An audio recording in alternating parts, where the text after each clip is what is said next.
Well, the semester is almost over, and I am ready as ever for my finals.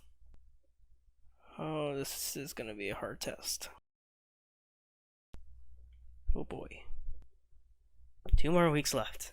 Classes are now in their final weeks before the end of the semester, and the last of the professors I wanted to check in on were the ones teaching very hands on classes. With everyone being home, do these students have enough equipment with them to do their projects, and how does the lab setting translate online? I sat down with Professor Zach Porter from the College of Architecture and Professor Mark Bauer from the College of Engineering to see how they have been doing with their classes online. How are the online classes been going so far? Slower. I mean, there's in the team environment. Normally, what the used to do before this whole thing came out is I'd have a meeting once a week with the students in my office, in each team, and so it's easier for me to keep track of what was going on. Online, it doesn't work quite as smooth as the students are kind of all over the place. I do Zoom meetings with uh, mostly one team that's been having some technical difficulties, which is, I'm sure they all are, but one of them has been reaching out and we've done some troubleshooting online. But when you're trying to troubleshoot a piece of electronics or software, not having it in front of you makes it really a challenge. So that's really a bit of things.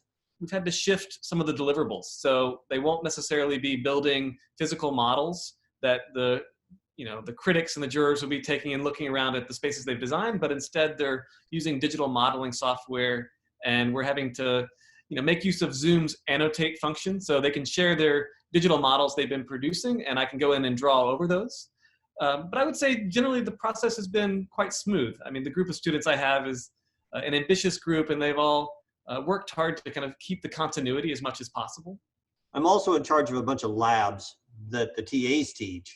And, again, they're supposed to be lab benches, electronics, all the meters and everything. And that's just shifted to simulations at this point. So that makes it really challenge for them to grasp. We'll see the impact next semester when they go back to actually doing a lab, if they can actually relate what they did on a simulation to what happens in real life. And how has the discussion between you and the students gone? A studio course, at least at the second year level, the way it typically runs is there's a lot of desk crits, which are independent, the instructor and one student at a time, and they all kind of take turns within the studio time class period. And so that part's been fairly easy to translate to the online environment, right? I do these weekly, twice a week Zooms with individual students. And actually it's a little bit easier. We have a little bit more time to really talk about the questions they've had in the design. I try to get the students to email back and forth and include me on the emails, and that should still be going on. I have noticed a drop off in the number of emails and stuff. Some of the students have, just voluntarily set up Zoom meetings amongst themselves to meet and to talk about their projects. So they're finding ways to keep that studio culture alive. What has been the hardest thing so far in moving this class to online only? For me, the hardest part is you don't get to see the response in the students' faces as clearly. So when I try to explain something, it's really easy to tell the students are lost and I need to go back and do something. I mean, there's technological issues for sure. We deal with a lot of software that you have to have a particular license for, and it takes a certain amount of computing power. Each of the students has a laptop, but there's typically during a semester there's always the fallback of the technology in the college, right? If something breaks on their laptop, they can go to the lab, or if they're having any kind of issues, say with rendering time, and the lab has more powerful computers, we can just send them down there. Getting a point across is much more of a challenge. Seeing the students' reactions so I can adjust what I'm saying is quite a bit more of a challenge. So we're trying to get there. How have your colleagues adapted to this? Others have tried to keep the physical modeling alive using kind of resourceful approaches to modeling. So I know at least one of my colleagues has had students making physical models just with whatever they can find around the house or wherever they're at during this period. Most of them have done okay. A lot of them that were doing the actual lecture courses recorded a bunch of their lectures and then put them out there. And I obviously I don't know what the students are thinking of that. That's going to be the big question, because the students, how well they understand what's being said, and those issues are important.